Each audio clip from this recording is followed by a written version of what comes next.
아토입니다. 반갑습니다.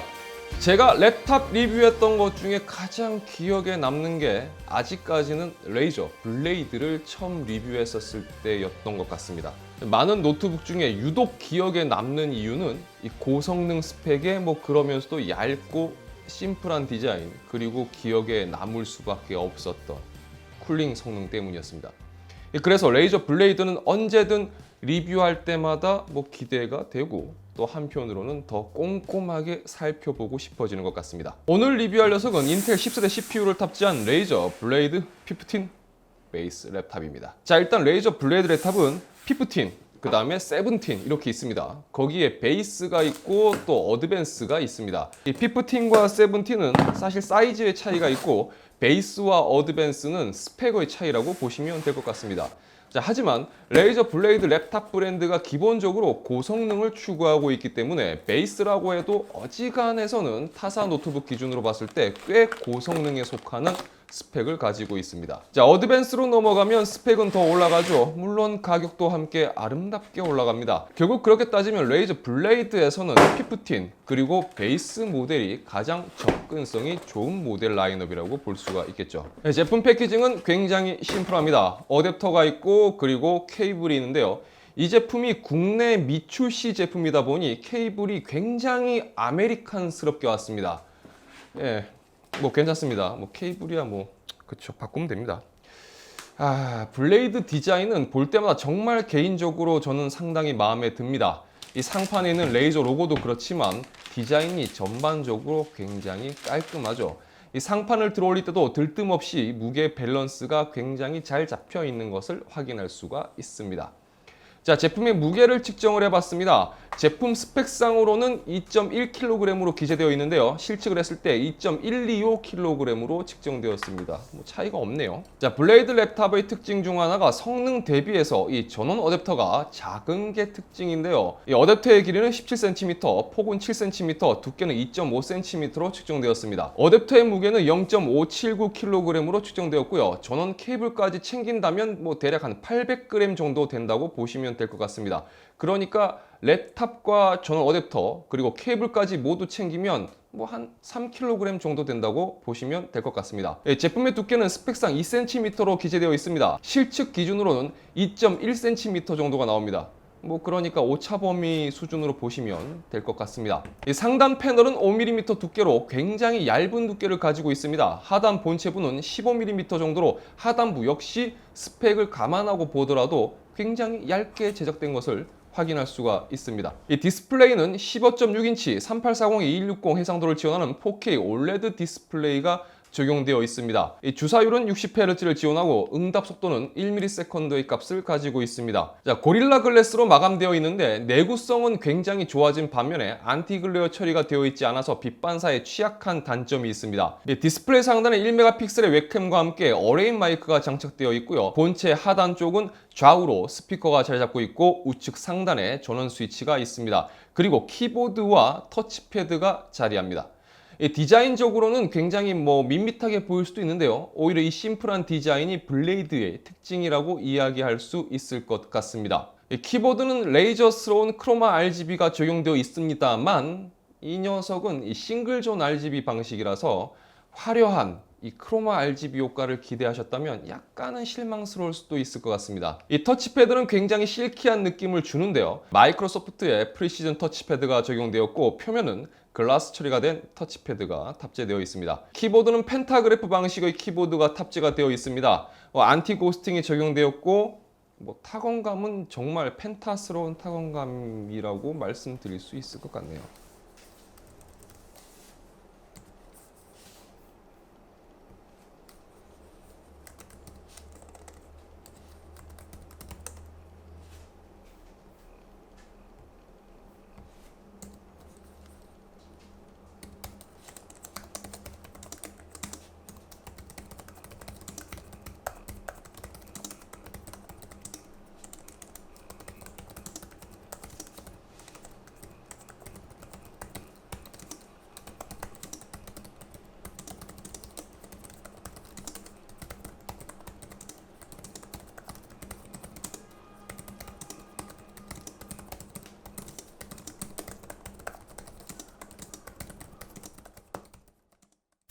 입출력 단자는 좌측으로 전원 포트와 이더넷 포트, 그리고 USB 3.2 포트와 C타입 USB 포트, 그리고 오디오 콤보 포트가 있습니다. 우측으로는 썬더볼트 3 포트와 2개 USB 3.2 Gen2 포트, 그리고 HDMI 2.0B 포트와 캔신통 락이 있습니다. 이 모델은 인텔 10세대 i7 10750H가 탑재되었습니다. 6코어 12스레드의 베이스 클럭은 2.6GHz, 부스트 클럭은 5.1GHz입니다.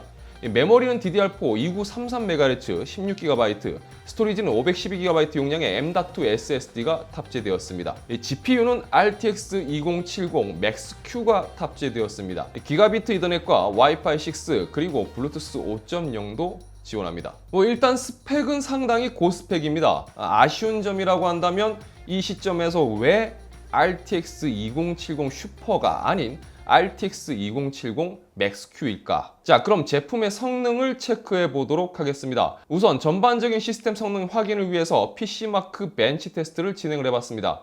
자, 테스트 결과는 총점 4858점에 에센셜 8751점, 프로덕티비티 7777점, 디지털 컨텐츠 크리에이션이 4573점이 나왔습니다. 자, 다음으로 3D 마크 벤치 테스트입니다. 이 타임스파이의 경우 토탈 스코어 6424점, 그래픽 스코어는 6602점, CPU 스코어는 5574점이 나왔습니다. 자, 다음으로 파이어 스트라이크입니다.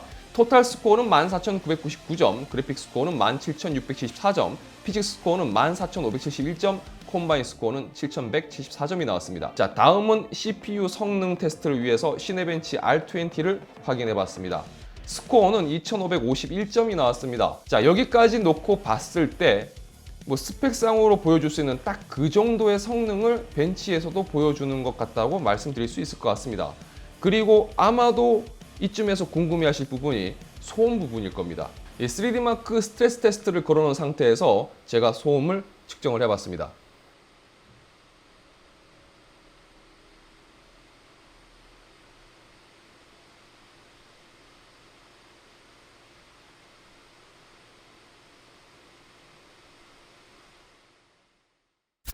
이 제품 펜속 기준으로는 꽤 펜속이 올라왔다 싶은 상황에서 잡히는 소음도는 51dB입니다.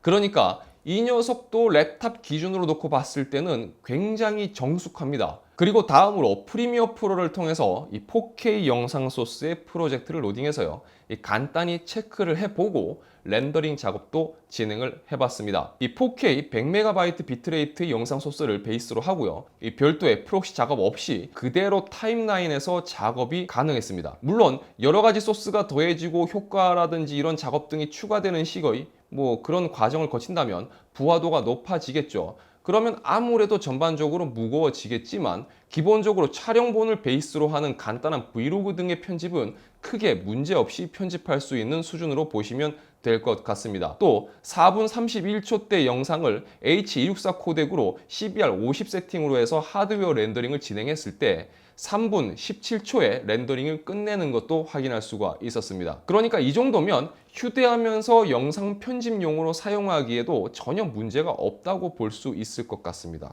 그러니까 4K 영상 편집까지도 무난히 가능하다는 얘기죠. 또한 렌더링 작업 중에 측정되는 소음도는요, 대략 54dB 정도로 랩탑 기준에서 봤을 때 상당히 정숙한 쿨링 소음도 확인할 수가 있었습니다. 자, 그럼 게이밍 성능도 한번 테스트를 해보도록 하겠습니다. 자, 배틀그라운드의 경우는 처음에는 4K 예상도 국민 옵션으로 제가 진행을 해봤습니다. 프레임이 50에서 60 프레임 사이를 오가는 걸 확인할 수가 있었는데요. 온도는 CPU는 대략 80도 수준, GPU는 79도 정도로 잡히는 걸 볼 수가 있었는데 4K요? 게임을요? 그러면 좀 완전 좋은 거 아니에요? 아니 지금 프레임 지금 60프레임, 90프레임 왔다 갔다 해 지금. 하긴.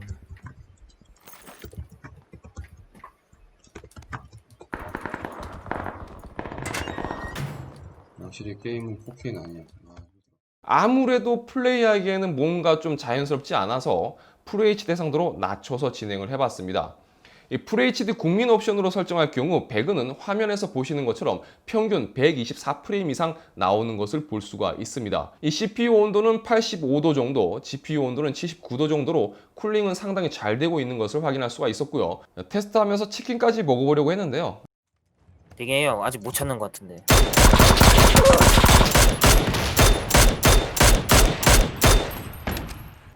그렇지. 그렇지. 라스. 돌리. 야. 아! 예. 근데 아시다시피 저는 이제 게임을 노트북으로 하는 거는 아! 자, 다음으로 콜 오브 모던 워페어를 테스트를 해봤습니다. 이 협동전으로 야간 맵을 진행을 해봤는데요. CPU 온도는 85도 선, GPU 온도는 78도, 그리고 FHD 대상도에서 옵션을 울트라 옵션으로 진행을 해봤는데 프레임은 평균 92프레임 정도 나오는 것을 확인할 수가 있었습니다. 이 게임 플레이 중에 이 쿨링 소음을 측정해봤는데요. 52dB 정도로 측정이 되었습니다. 자, 그럼 게임 플레이 부분에 대해서 정리를 해보겠습니다. 일단 쿨링 상당히 잘 잡았습니다. 보통 게이밍 랩탑의 경우 게이밍 성능을 위해서 온도가 높게 잡히거나 혹은 그 온도를 잡기 위해서 쿨링 소음이 상대적으로 높아지는 단점이 있는데 이 녀석은 온도도 잘 잡았고 또 그와 더불어 쿨링 소음도 꽤나 잘 잡은 것을 확인할 수가 있었습니다. 자, 이 노트북의 특징이라고 한다면 아무래도 4K OLED 디스플레이를 말씀드릴 수 있을 것 같습니다. 이 15인치 노트북에 4K 해상도 디스플레이는 개인적으로 너무 어울리지 않는다라는 생각을 늘상 가지고 있는데요. 사실 게이밍에 있어서도 그렇고 네이티브하게 이 4K 해상도를 쓰기에는 아무래도 좀 불편함이 있기 때문이겠죠. 그런데 이 4K OLED 디스플레이가 굉장히 장점을 보여주는 부분이 있는데요. 바로 동영상 시청과 영상 편집 등 이 생산성 작업을 할 때입니다. 특히 영상 시청에서는 정말 이 블랙 표현과 색감 표현에서 감탄이 절로 나올 만큼 멋진 화면을 보여주었는데요.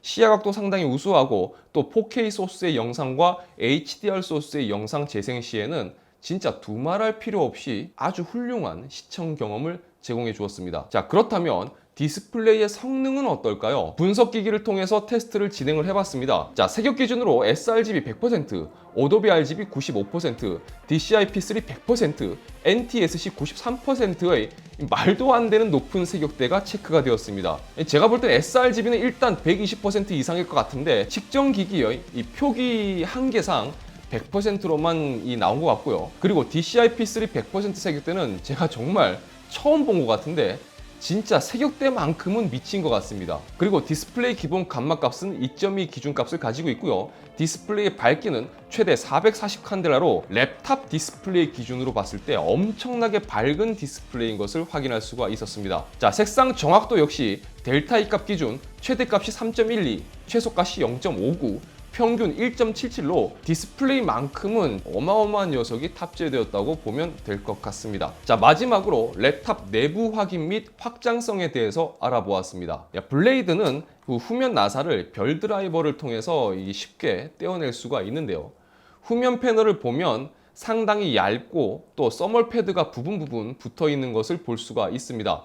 그리고 노트북 내부를 보면 M.2 SSD는 삼성의 PM981A 512GB 모듈이 탑재되어 있는 걸 확인할 수가 있고요. 또 여분의 M.2 슬롯이 하나 더 있는 것도 확인할 수가 있었습니다. 그리고 메모리는 삼성의 DDR4 3200MHz 8GB 두 장이 장착되어 있습니다. 이 시스템상에서는 2933MHz로 세팅되어 있는데 메모리는 3200MHz 모델이 장착이 되어 있네요. 그리고 와이파이 모듈은 인텔 AX201이 탑재되어 있는 것을 확인할 수가 있습니다. 자, 배터리는 65Wh 용량의 리튬이온 배터리가 탑재가 되어 있습니다. 내용을 한번 정리를 해보도록 하겠습니다. 우선 노트북에서 가장 예민한 발열과 쿨링 부분에 대해서는 쿨링 소음과 쿨링 성능은 상당히 우수합니다. 단 사용을 하다 보면 키보드나 후면 부분에 열감이 있는데 이게 뜨겁다 할 정도는 아니지만 좀 뜨뜻한 열감이 있어서 요즘 같은 여름에는 분명 아쉬운 요소가 될 수 있을 거라고 생각이 됩니다. 랩탑에서 배터리 성능도 굉장히 중요하겠죠. 제조사 기준으로 영상 재생일 경우 6시간 정도 사용할 수 있다고 했지만 영상 재생이 아닌 일반적인 사용 환경에서 본다면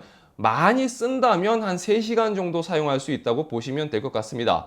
따라서 어댑터를 휴대하는 게 꼭 필요하다고 말씀드려야 될 것 같네요. 사실 이 정도 고성능 랩탑들은 배터리로 어떻게 사용하겠다라는 건 좀 무리가 있습니다.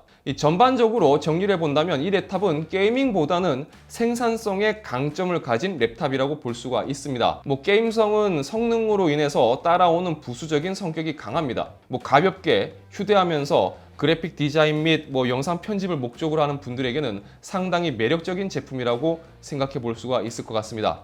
물론 단점은 가격입니다. 아쉽지만 지금 리뷰한 이 모델, 이 사양은 베이스 모델 중 국내 출시 계획이 없는 사양입니다. 따라서 다른 제품들은 출시가 되었지만 4K OLED 디스플레이 사양만큼은 미출시인 상태라 국내 판매 가격은 현재 알 수가 없습니다. 레이저에서 공개한 MSRP 기준으로는 2,299달러인데 이건 단순히 환율 계산만 해봐도 300만 원은 넘어가죠. 그래서 결코 저렴한 녀석도 아니고 일반적인 소비자들이 이렇게 구매를 계획하기에는 좀 거리가 있는 녀석입니다.